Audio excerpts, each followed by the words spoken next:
yourself, your background, your work as a scientist, what all kind of work you do, and how did you get into making YouTube videos? I make videos on YouTube under the username Thunderfoot. In reality, I'm a research scientist, Phil Mason, and I initially got into making videos on YouTube because there were a lot of creationists there, and essentially they were putting out a lot of disinformation, and it was almost completely unchallenged. And that's essentially why I started doing this, as a voice to sort of counter that disinformation, and it just grew from there. So there was never any real plan to start making videos online on the scale that I have done, but it was an incremental thing. I just sort of eased into it over a length of time. Cool. So we know the extensively the follies of creationists, of people like Kent Hovind and your Ken Hams and Kirk Cameron, the guy with asparagus looking hair, Kirk Cameron and all of these. We know intimately their follies, and talk about the transition from, obviously you're still doing science videos and still doing secular videos, but talk about the transition into commenting on feminism. How did you get into that? Now that's actually really quite an interesting transition. Yeah, that's the feedback that I get, yeah. Okay, that's actually a really interesting transition. So initially I was all for playing the big tent picture, that as long as everyone was sort of debunking their own little bit of pseudoscience, it didn't really matter what it was. Everyone was essentially shooting in the right direction. However, the problem then came is we got a bunch of feminists on board, and they weren't so interested in shooting at the people doing the pseudoscience, but actually in creating divisions within the community. Now this posed me with a big problem very early on, in that I was a very strong advocate of a house divided against itself cannot stand. And that means that if you're going to fight civil wars, you render the entire community ineffective very quickly. And so what do you do when you actually have someone on board like these feminists who were essentially creating a civil war? And eventually you just come to the understanding that this isn't going to go away. Unless someone actually addresses these issues, it's just going to get worse and worse and worse, which it did. And I think it was almost 2 years after they first started really making a fuss in the secular community is when I started addressing it. And once you're going to do that, of course, they attack you almost straight away. You're a misogynist, you hate women, yada, yada, yada. And no, none of that whatsoever. They really are a one-trick pony. There is one game that they play, and that's if someone is a victim, it is very natural for people to be sympathetic to those victims, and quite right too. The problem comes is, what do you do when you have someone who is essentially doing that as a profession, someone whose reason for being has essentially come to cry wolf? And that's where we really are with a lot of these feminists. I mean, if there are real victims out there, they absolutely deserve the sympathy. But if you have someone who is crying wolf again and again and again, there is only so long that you can go on before these people start undermining the credibility of real victims, and before you can actually just sort of say, look, you're crying wolf. You are not being persecuted here.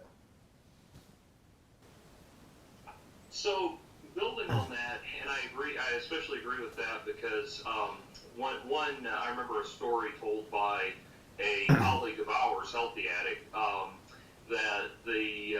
that there was a guy at a conference, either an atheist conference or a science fiction conference or something, that in an attempt to seduce her, ended up holding her down on the floor and groping her, which is assault, which is actually assault, and that gets marginalized, while Rebecca Watson's 8 seconds of terror at the thought of being asked out on an elevator, or hit on an elevator, that takes precedence, is given precedence.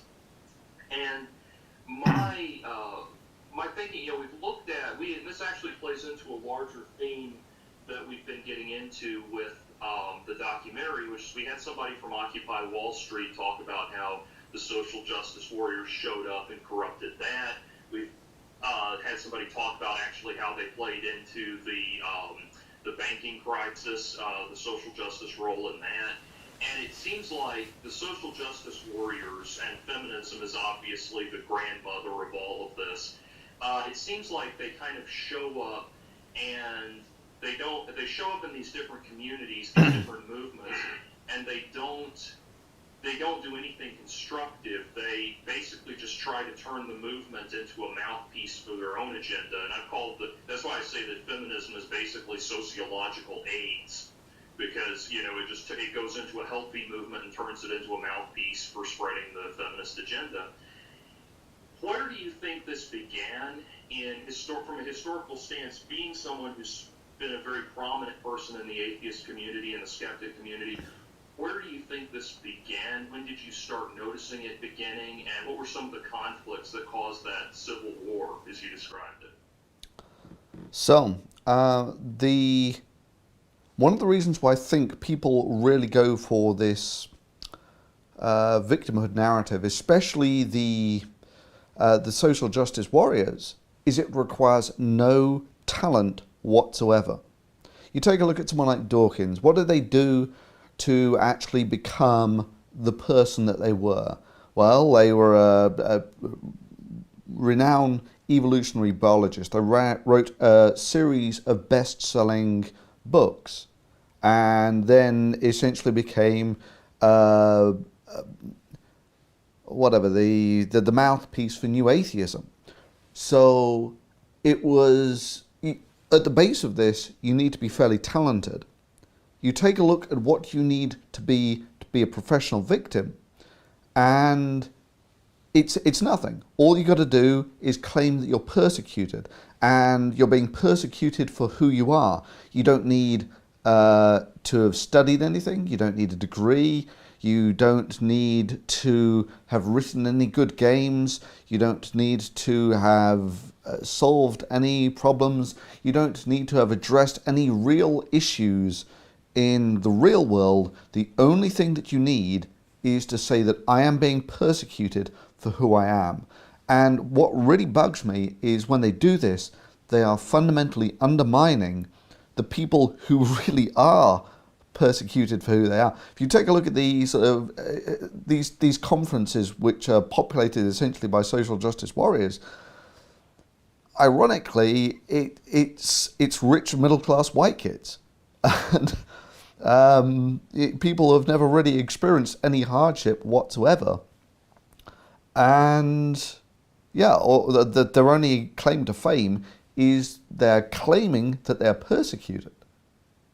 Right. So, you mentioned in one of your videos that feminism is great it's great for people who don't believe in God but still need something to worship, still need a religion. And I was wondering if you could elaborate a little bit on that. And also, why do you think it is that the skeptic community, building on the idea of professional victim narrative and people kind of compulsively wanting to get behind that, why do you think it is that these people, the feminists and the like, the professional victims would have this success in the atheist skeptic community, and so to the extent that they so divide the community, especially since this is a community that's supposed to be about rationality, about rational discourse, deductive logic, all of these things that are antithetical to feminist claims and to the professional victim narrative. How do you think they gain this foothold in the atheist community? Well, there we go, there's the echo. This is the very seductive thing about the victimhood narrative, is to the impartial third person, it is instantly credible. That if you come across someone who is claiming that they're a victim, there are two possibilities. They either genuinely are a victim, they're genuinely being persecuted for who they are, or that they're a liar. And most people will will give you the benefit of the doubt.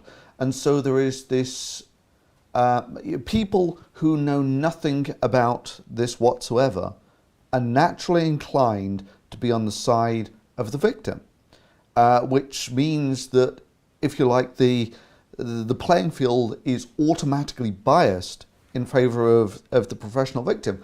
So it's a sort of double-edged thing. You know, if you're going to be a professional victim to random third parties who don't know that crying wolf is the name of the game, they will tend to believe you. And I think this is one of the reasons why Gamergate did so well. And the second thing, like I was saying, is it requires no talent whatsoever.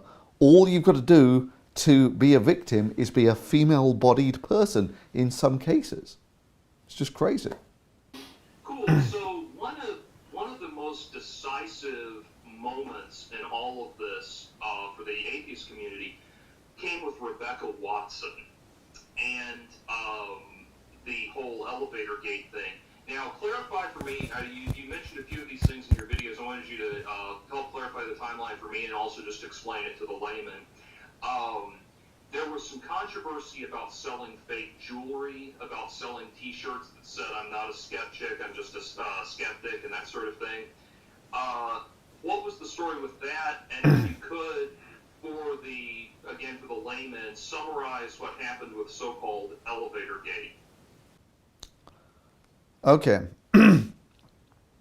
So let's start with Elevatorgate.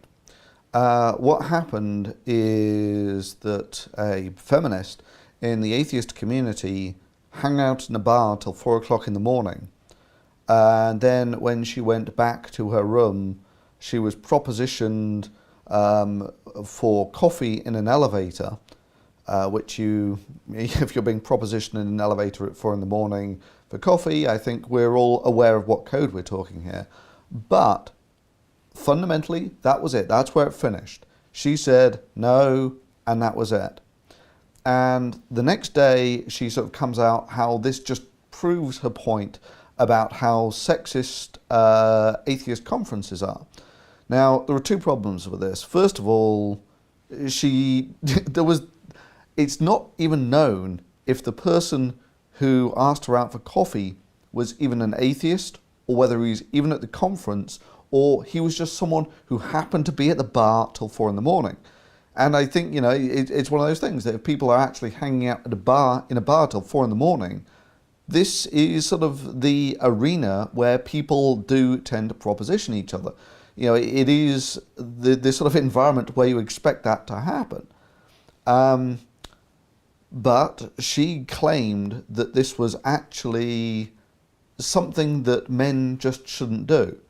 Now, what in reality that's doing is it's saying that men must be mind readers.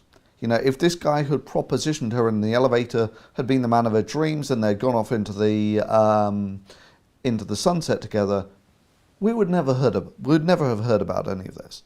But it turns out that that wasn't what, you know, he wasn't the man of her dreams, and it never happened. And so this was now offensive. This was something that men shouldn't do. Guys don't do that.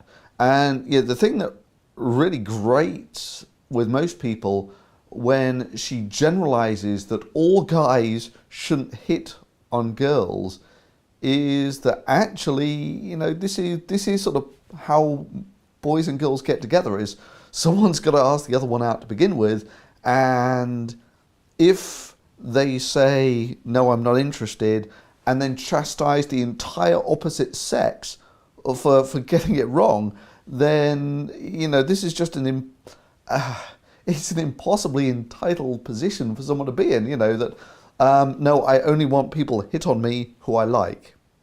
Yeah, It's an unrealistic expectation.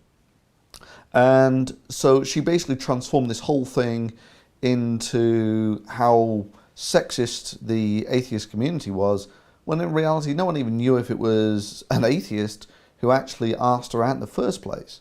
And even if he had, so what? I mean, a girl gets hit on at 4 o'clock in the morning in a bar, and that's the graphic example that shows how the atheist community is sexist.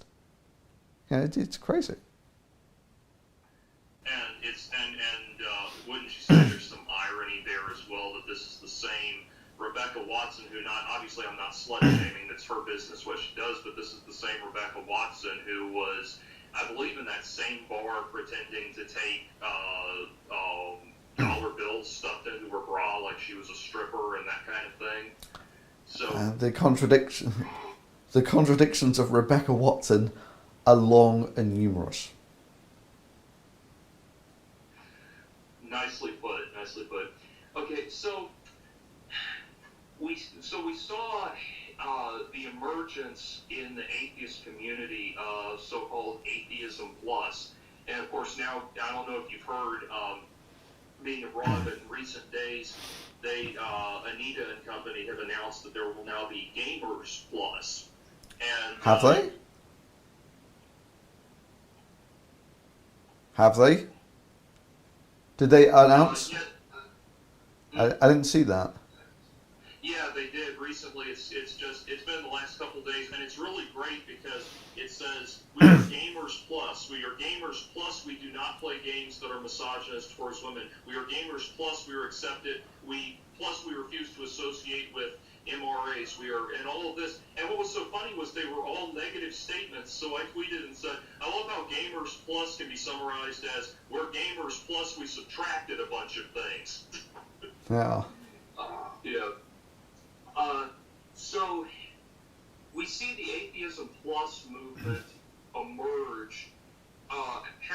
Talk about the emergence of Atheism Plus, and obviously it ties in very, very closely with Rebecca Watson and with these types of claims and everything. And talk about the development of that, what the reaction to it has been, and where it stands now, Atheism Plus. So, there was a woman called Jen McCreight who initially shot to fame with something called boobquake, which is where some Islamic guy suggested that women showing their breasts was what was causing, the earthquakes were God's punishment for women showing their breasts. And so they, and a very humorous thing, they, dressed all skimpily and showed off their breasts and saw if there were any earthquakes. And no, it doesn't look like God's actually angry that women are sort of exposing their breasts. And that was great. They even got on the Colbert Report.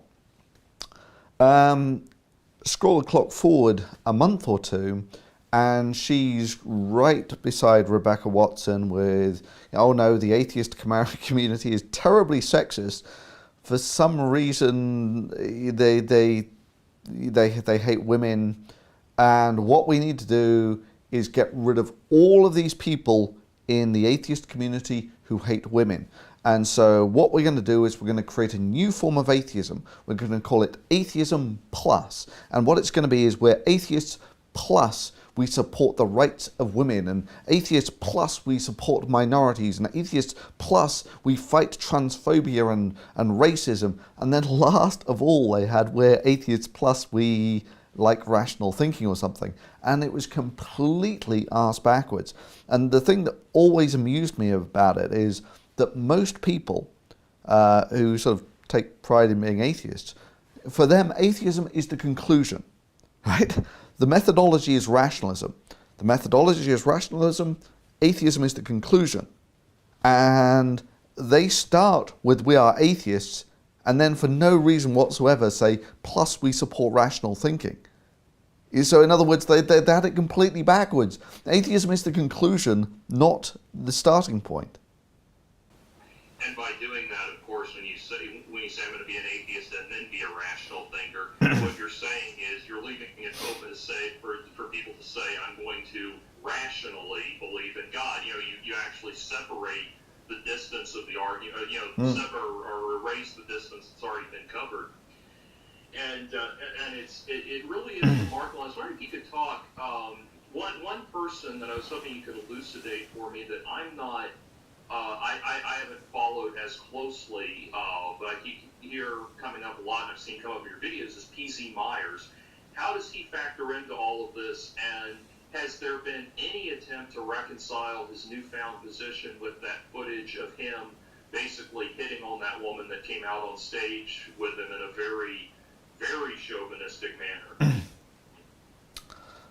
So, PZ Myers is a sort of interesting character. He, for a while, had a really quite popular blog called Pharyngular. And it was popular right up until Elevatorgate, when he essentially fully backed Rebecca Watson with this, women shouldn't be hit on at bars in 4 a.m. type stuff. And that just showed how sexist the atheist community was.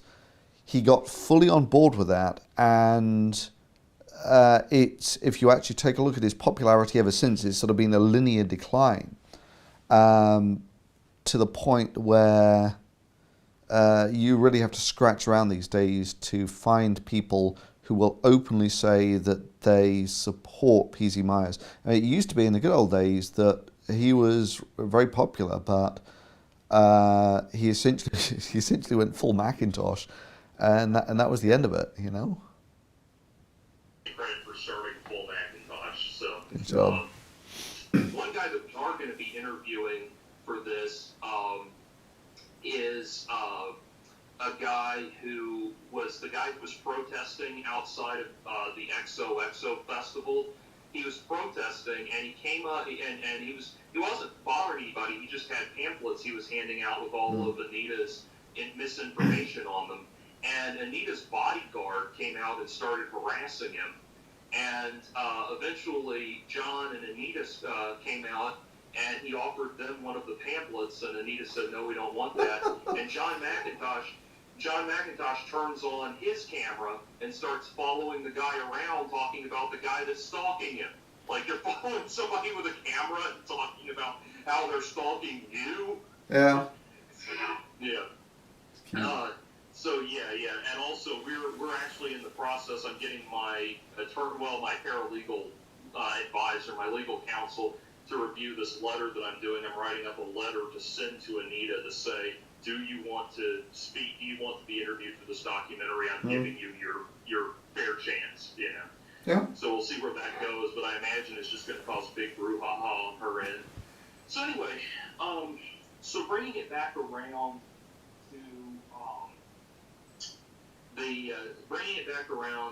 to gamers and Gamergate, we see this. There was this. It seemed like a very natural step in place, especially for you and a lot of other people like myself who had been commenting on these things. It was a very natural step to going into commenting about video games, especially about Anita Sarkeesian and that sort of thing. So, how did you find out about Anita Sarkeesian? What compelled you to want to talk about her? So I was actually aware of Anita Sarkeesian before her big Kickstarter that really put her on the radar. And she was just one of a list of essentially crazy feminists who had said a long list of stuff that exuded the crazy that even the most hardcore creationist would struggle to keep pace with. So if you like, there was potentially, of things that I might have made videos about, she was a potential gold mine, but she just never really made it onto the radar. Then came her big Kickstarter, and I think a lot of people saw her essentially working the crowd to look at all the horrible harassment that I get, which was curiously the only time that she ever allowed comments was the time that she was using them as proof of how persecuted she was. And so a lot of people were really quite annoyed by what they saw as her manipulation of people's sympathies there, and how that got her $160,000. But for me, I looked at the long game, and I just saw that, you know, she wasn't up to this. I'd seen her previous work, and if you like, I saw that dollar value is essentially, this was how much feminists believed that she was the right woman for the job. And I'd seen her previous work. I mean, there was just no way that she was going to be able to live up to the expectation. So, and of course, when the video started coming out, that's exactly what you saw, is that it was essentially one woman who had gone through and cherry-picked a minute fraction of gaming to spin this story that all these games really have something about keeping women down, and that will actually keep them down in reality. And those are just two things that you can show are sort of demonstrably wrong. That first of all, the story that she's sort of showing that all these games are out to oppress women, that's just not true. And secondly, the idea that they actually affect people in real life is just crazy. You know, I mean, if with the number of computer games played at the moment, if there was any significant effect on people's behavior, it would be absolutely black and white obvious from the behaviors we would see in society. You know, I forget what the numbers are. 60% of the people are gamers? Two-thirds of the, yeah, let's just call it two-thirds. Two-thirds of the population are gamers, and a lot of them are playing violent games where you kill people on a regular basis, and still the violent crime statistics like murder are just going down and down and down. And the same is true, I think, of the rape statistics as well. Rape statistics just going down and down, whilst if you believe what these feminists are saying, the misogyny and the rape culture is just going up and up. Yeah, I mean, these two things are just incompatible. Exactly, and bridging that, getting into the topic of online harassment, you know, there is an obvious component, and I want to hear your thoughts on it, that obviously there's an obvious component of considering what happens to women as being somehow more severe, you know, and we on this in making the movie, we've had this argument with people where they say, well, Jack Thompson may have gotten death threats, but he didn't get rape threats. And we say, yeah, he did. Look at this. And here's some rape threats Jack Thompson got. And they say, well, he's not a woman, so it's not the same. And I have gotten death and rape threats. I know you have gotten death and rape threats. And I wanted you to speak to some of the actual harassment that you've received, whatever you're comfortable talking about. The actual harassment that you've received, like the guy that was running the fake account that you pursued legal action, little police action against, I believe, and that sort of thing. I wonder if you could talk a little bit about that, about what you've encountered, and why is it, do you think, that this is taken seriously, instantly seriously, when it happens to Anita, and shrugged off when it happens to people like you and me? So I think you've got to break this down into two categories. I mean, first of all, I would even take a broader view than this, that at the moment I really don't get a chance to read a fraction of the comments that come my way. So, you know, the chances are, and you know, a lot of the stuff is just blowing smoke. If they're just arbitrary threats, who cares? So these are essentially if you're actually going to go through and read all of the comments that come your way, you've got to split them up into the ones which you think are credible and the ones which are blowing smoke. And the ones that are just sort of smack talking are the overwhelming number. It's something like, I would guess it's 900, or 1 part in 10,000, I would guess, is roughly what the real threats are to the ones which are just empty threats. And and for the moment, at the moment I really don't get a chance to read them, so I wouldn't know one way or the other. But back when I did, there were 2 times when I took these things seriously.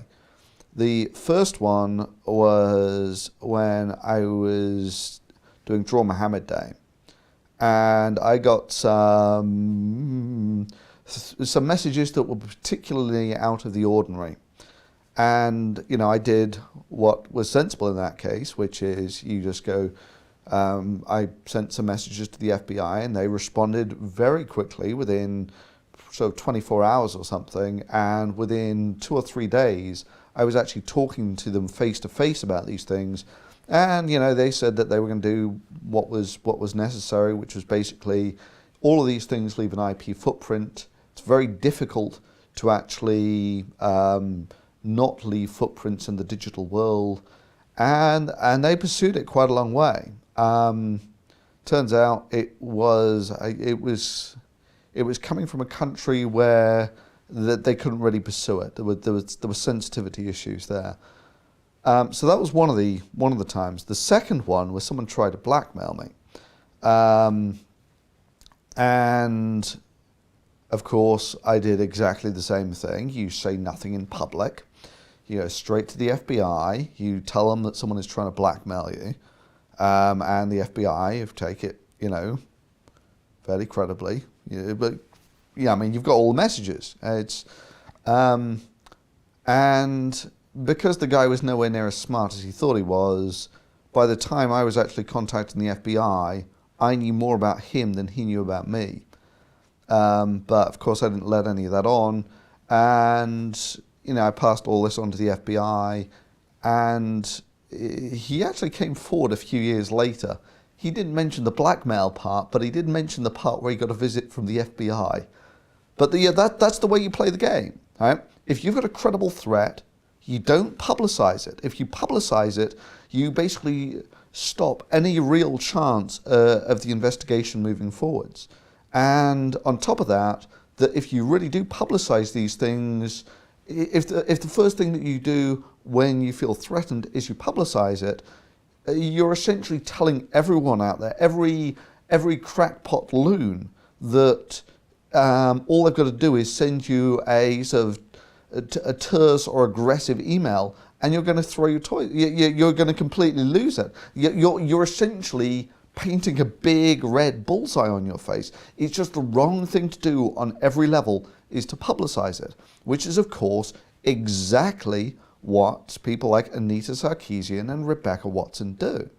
And what's more, the things that they actually put forward as these are the horrible threats that we get are things that I wouldn't even waste my time responding to them. They just don't even make it onto the radar. Indeed. And I want to talk about that, especially that you brought up something very good, which is when you do something like, when you're involved working with the FBI on something like this, you don't go out and publicize it because you're going to put the person on high alert. And, over the summer, I got a thing to my channel, which was not a threat to me, but it was this guy outlining very detailed, very specific plans to conduct an Elliot Rodgers-style shooting at the University of Washington. So I got in touch with the University of Washington Public Safety Department. They got in touch with the cops, who got in touch with the FBI. They talked to me. We talked about what was going on. And within a few days, they got back in touch with me and said, we've got the guy, and when we got to his apartment, he basically surrendered on the spot because he knew why we were there. And they said, this is the guy apparently that had been drawing body chalk outlines in front of the sorority houses, So there was obvious, and they said we can't tell you everything, but it's very, very obvious that this guy really did have something planned. And the last I heard, he was facing, I think, 6 years in prison or something like that. And the thing was, they told me, don't say anything about this publicly until we have this guy. Stay quiet on it, and because if you say anything, the guy's going to freak out and run away, And so what do you think, what does it say to you that in all of the years now that Anita has supposedly been dealing with these threats, contacting authorities, contacting the FBI and everything, there has been no actual attempt on her life and no actual, she's never come to any physical danger or been exposed to any physical danger, and the FBI now has even been saying that her threats keep coming up as nothing.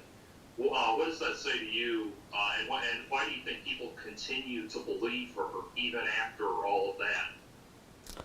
So, yeah, I mean, I think that pretty much hits the nail on the head, that this is essentially just crying wolf. She's getting the sort of bluster that almost everyone gets online. The only difference is that she takes it seriously where everyone else just ignores it. Now, that case that you just brought up is exceptionally rare in that almost always, if someone is threatening to do something, they're blowing smoke.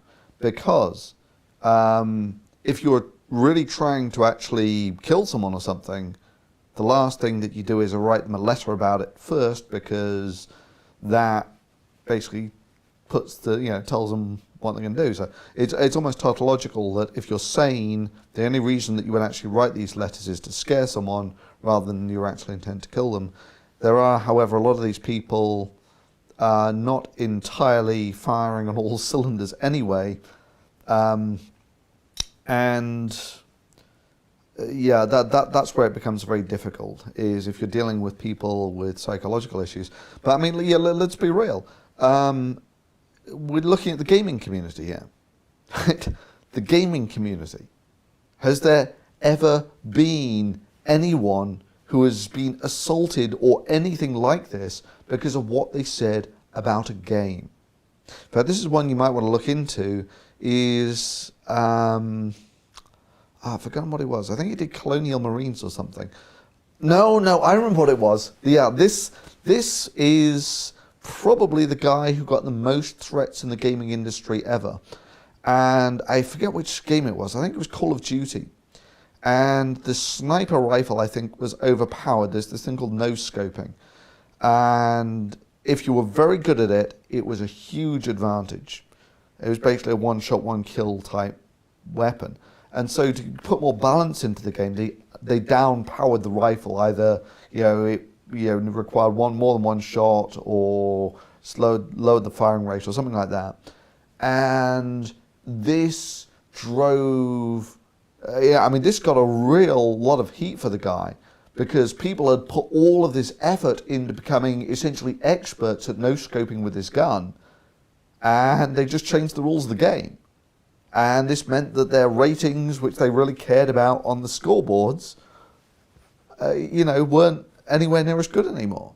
And that guy, I think you'll find he got a lot of heat for that. And I will bet you falling money that his death threats were a lot more credible than Anita's.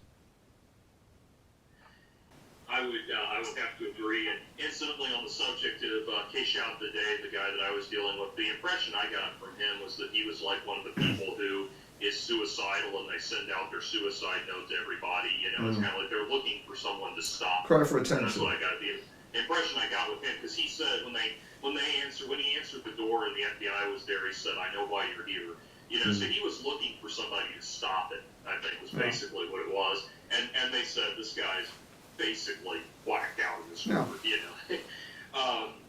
But anyway, yeah, I mean, that really does say it. And so bringing it back to the discussion of video games, what effect do you think, what do you see, what do video games mean to you as an individual on an artistic level, a personal level, a philosophical level, all of that? What do they mean to you?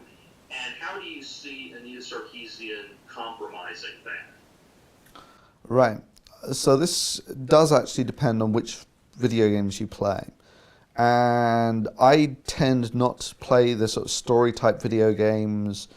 Real-time simulators I'll play, but mostly I'm a first-person shooter and not a first-person console shooter.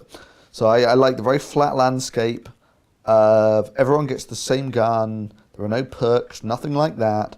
It's just you, your gun, the arena, old school rules, first guy to die loses, right?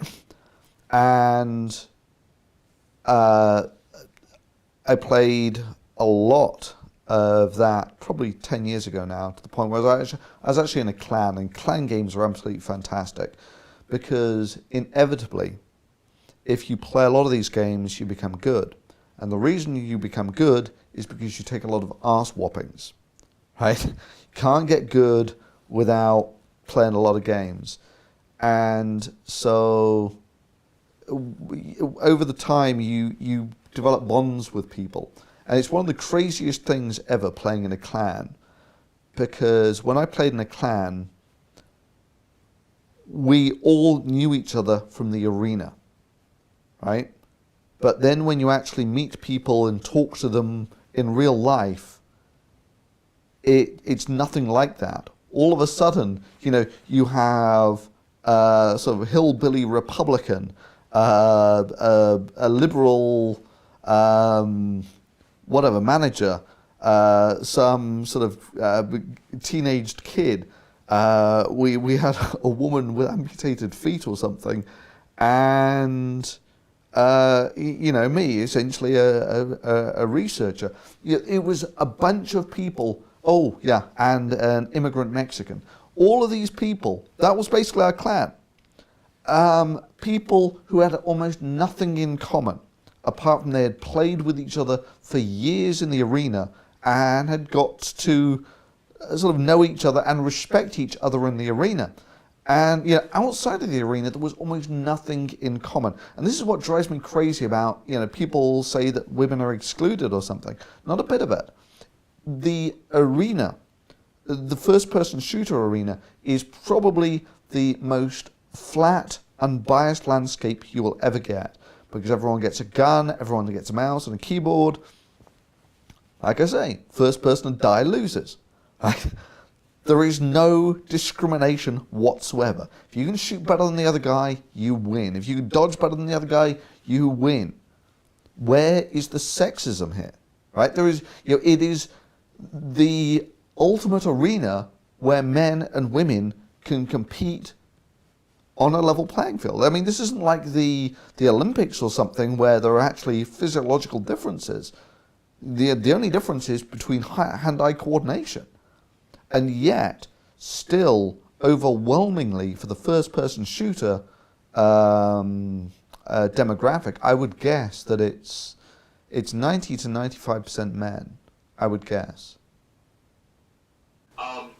So would you say, in the case, like in the case of what we see from Anita, she's tried to present this argument that games are somehow inherently divisive because of the themes they present, and what is your reaction to that? That she doesn't look at they seem to ignore anything like what you just described about an actual community that develops, which you see, the differences between those people. I mean, my God, the immigrant Mexican and the hillbilly Republican, you just assume there would be ideological tension between those two, but there is this bridge that's built, this mutual respect that's built because you enjoy playing the game and you're good at playing the game.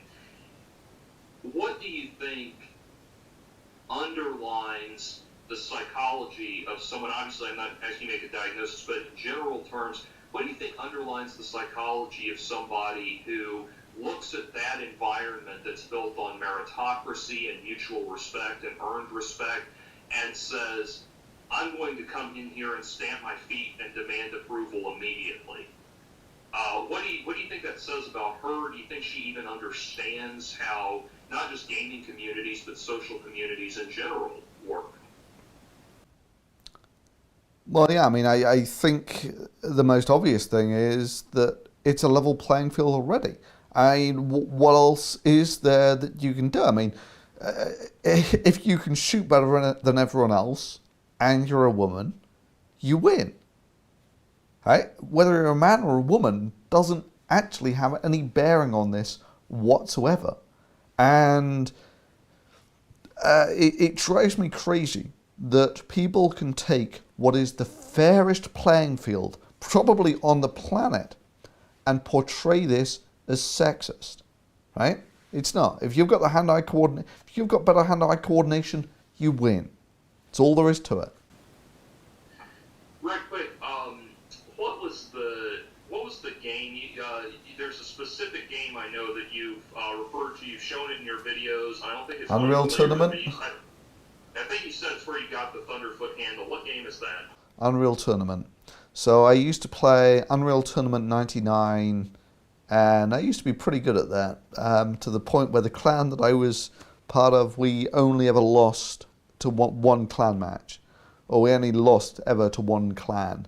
So we were a pretty frosty bunch. Yeah, that's pretty damn solid. And you're talking to someone who has like a decimal point success rate on combat arms, so that is impressive. And on a side note, by the way, I actually, as an experiment, I tried to go out and get harassed online, and I started a new profile on combat arms with a female character. I call it like Gamer Girl 94 or something like that. No one cares. Yeah, and I put in my bio, it was like Anita Sarkeesian is my hero and all this shit. Nobody says a goddamn thing to me, you know? Not on the microphone, not on the headset, not on the text on the screen, not between matches, nothing, you know? And what I want to do is now go back and log in on that account and start being like, I want to open a dialogue about how we can make this a more woman-friendly perspective, because then I know when I do that, then I'm going to start getting... Yeah, but then again, you know, if you were to sort of start any conversation like that, if you were to go into the gaming arena and sort of say, you know, I hope that everyone here is a vegan, right? We need this to be a vegan-friendly arena. I don't want to play with animal eaters here. You know, I mean, it's when you sort of go into what is essentially a perfectly flat arena and start demanding privileges, that's when you start rubbing people up the wrong way.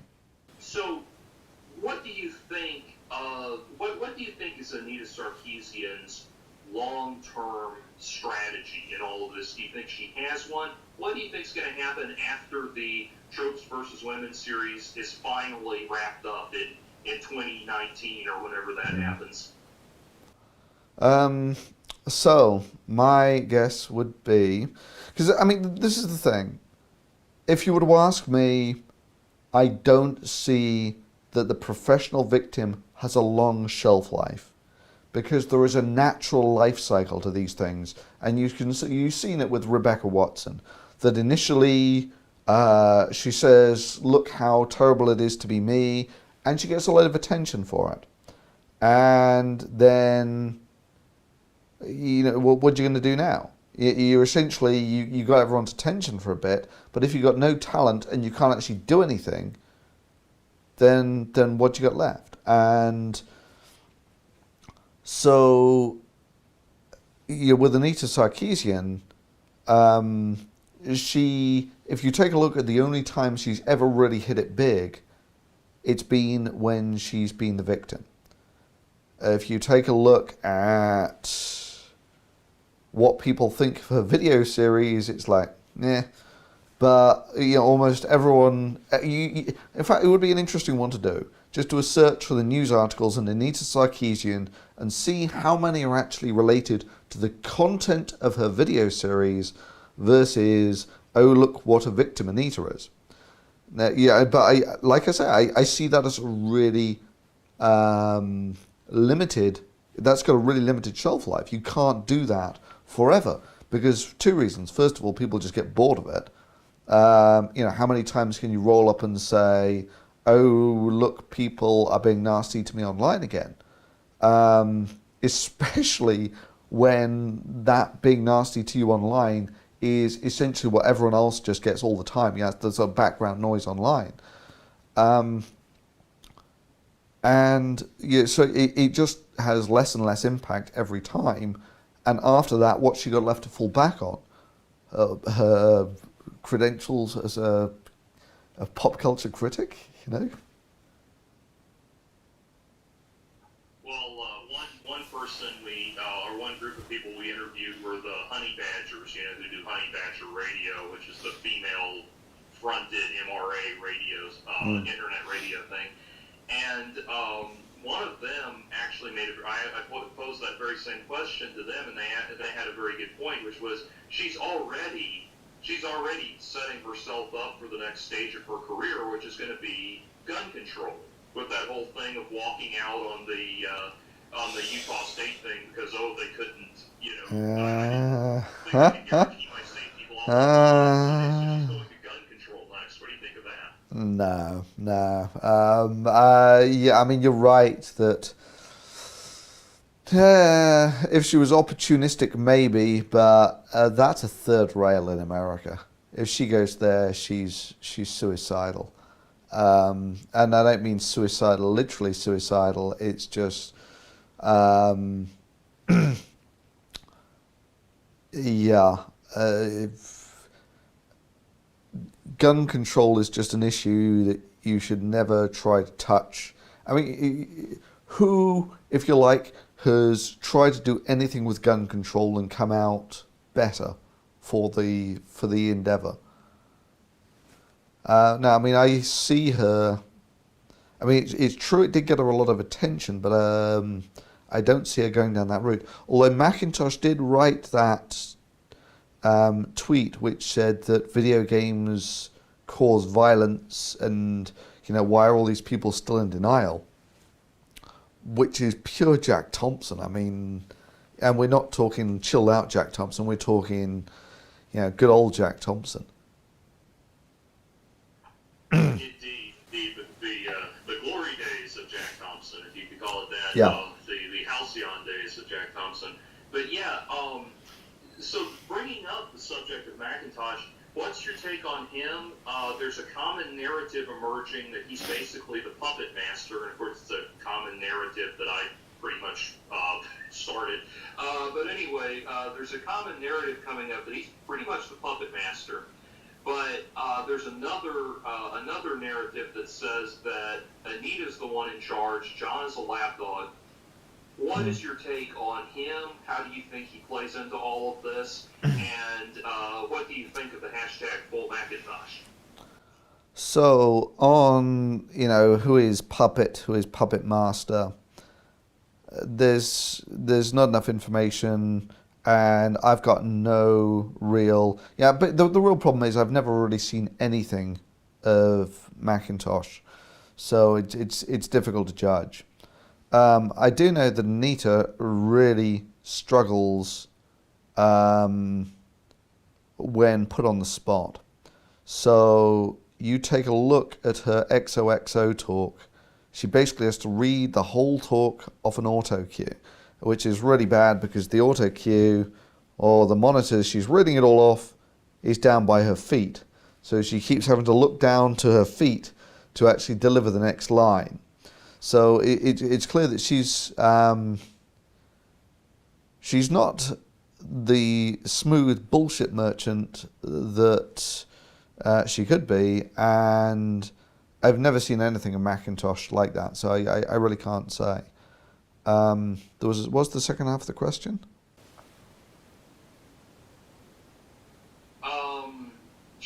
I was going to say, I think just what was your impression of him, and what do you think of #FullMcIntosh emerging as a hashtag? Okay. The hashtag #FullMcIntosh is absolutely superb on so many levels. So the guy has well and truly earned this reputation of saying things that are just so wrong.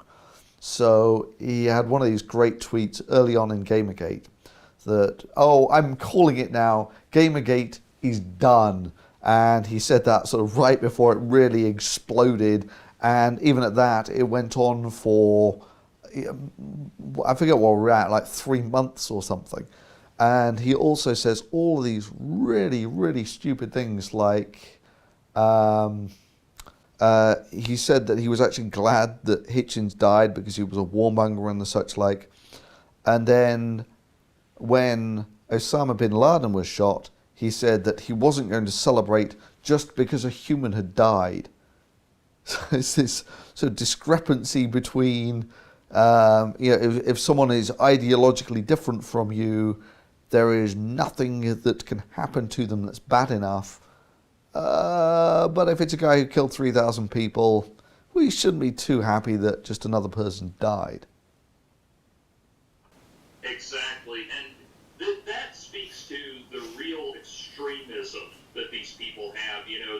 What do you think of these? How do you evaluate these people as political extremists? How far do you think their ideology goes? And also, what do you think of the idea of this whole patriarchy theory that's advanced by feminism, this idea that you can't, this notion of patriarchy that you cannot question, that cannot be challenged, and yet these are the people who want to call us conspiracy theorists. How does all that strike you?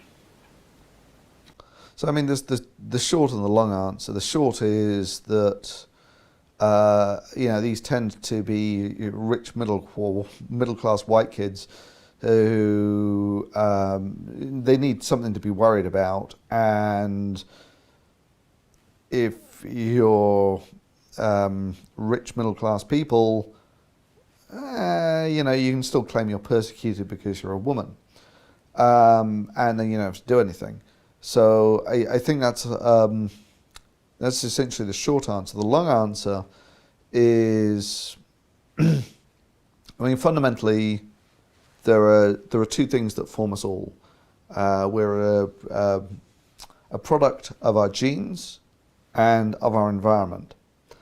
And humans are annoyingly diverse like this, in that there are some things that are mostly due to your genetics, some things that are mostly due to the environment, and these can actually sort of take on, you can get things that are just from the environment, just social things that can have very large effects, and things that from the biology that can have very large effects. So you've got to be very careful in sort of deconvoluting these things. Now, what a lot of the feminists do is they say that the patriarchy is just an entirely socially constructed thing, and therefore we get rid of it and everything will be happy and the such like. But I think that if you actually look into the details of it, what you'll find is that with humans, like with most mammals, males tend to be more diverse than females. Right? So if you get up any plot and distribution, what you'll find is the males have a wider bell curve than the females. The females are all more samey, the males are more diverse, which basically means you've got more idiots and more geniuses. Now, a lot of where the feminists make their hay is they look at an extreme, like, say, leadership or head of companies or lead scientists and the such like. And the thing is, if you have two very similar bell curves and one is slightly wider than the other, then if you look at the extremes, those differences are greatly amplified to the point where even very small differences can account for, things like 90% being one or the other. And the most obvious would be, say, running. How fast can you run? And the difference between the average time that men and women can run is, a few seconds. I don't know, if you're looking at 100 meters. If you take a look at the best people in the world, if you take a look at the extremes, all of the fastest people are men. And I think you'll find that similarly, if you go to other fields where you need these, where being at the edge, the upper edge, is a requirement for succeeding, then you can get these sorts of effects. And probably the biggest one that actually plays into society is the ability of men to take risks. Men are sort of fairly well known for being bigger risk takers than women. So if you're now in a field where to succeed requires taking risks, for instance, getting in a 3,000-ton explosive rocket and getting shot into space, you've got to take risks to do this. And similarly, if you want to become at the top in business, you've not just got to be good, you've got to take risks. Same with politics. And when you're looking at things where only the very extremes get you to where you want to go, and men are bigger risk takers than women, you expect to see these really quite different populations of men and women in the extreme, even if you have a flat and level playing field. Very true. And so would you think, in the case of what people like Anita are doing, that sort of thing, where they focus less on being exceptional and seem to care more about who is accepted as being normal? Do you think they're kneecapping women as being successful that way when they say, oh, we need an inclusive community, we need to feel like we're a part of things? When they go for the pack, what's best for the herd over what's best for the individual, do you think they're kneecapping women, holding them back? So for me, that sort of drives me crazy, that when I was playing games, it was all about actually winning. It was a straight up meritocracy. If you were better than the other guys or the other girls, you won the game, you won the death match. The idea that if you sacrifice that, then what do you got left? You're essentially sacrificing the whole purpose of the arena. What, so that no one ever loses deathmatch? I mean, that everyone is included, that everyone has their turn for winning? I mean... Right. And it's, I think you're right, and I agree. So, the last question I want to ask you before the very last question, so the penultimate question, Matt Taylor. Talk about what happened with Matt Taylor, your impressions of that, and what was your view on that, philosophically, emotionally, intellectually, everything associated with that. So, when you take a look at Matt Taylor, the guy who landed the probe on a comet, something that no other, or the guy who was responsible for landing the probe on the comet, something which no one has ever done before.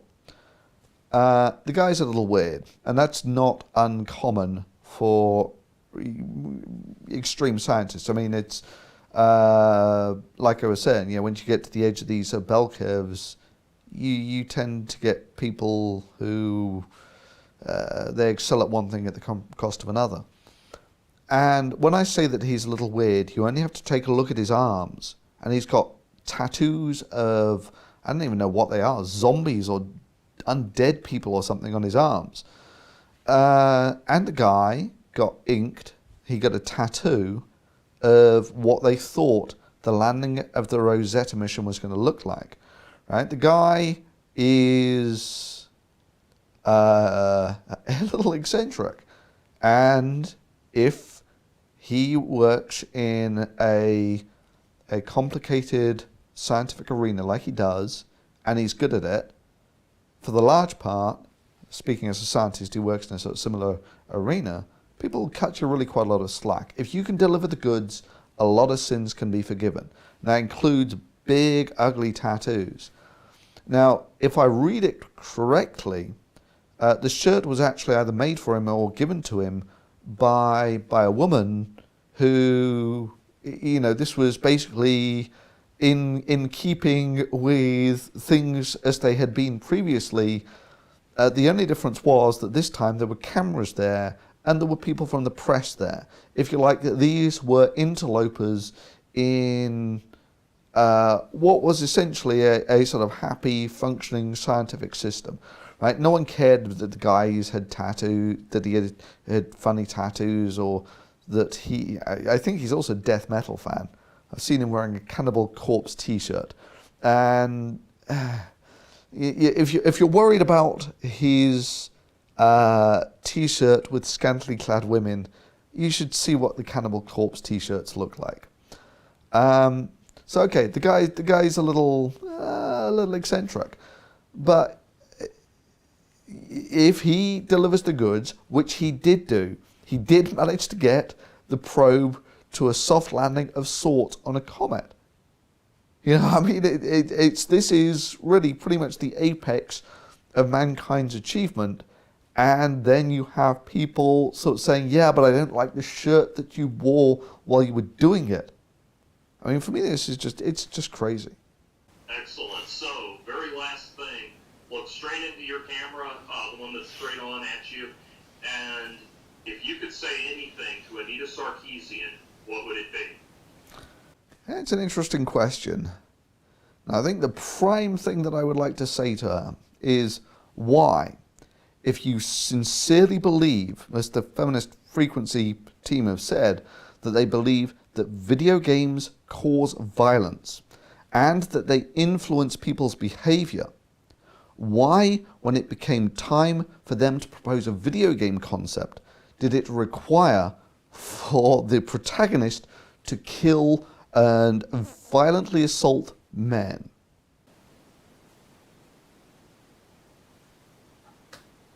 Good, awesome, cool, Yeah. Good stuff, man. Thank you. Yeah, that's a little... Okay, that's cool. Yeah. I'm sorry? That's good. Yeah, it's great. Yeah, cool. Thank you so All right. much.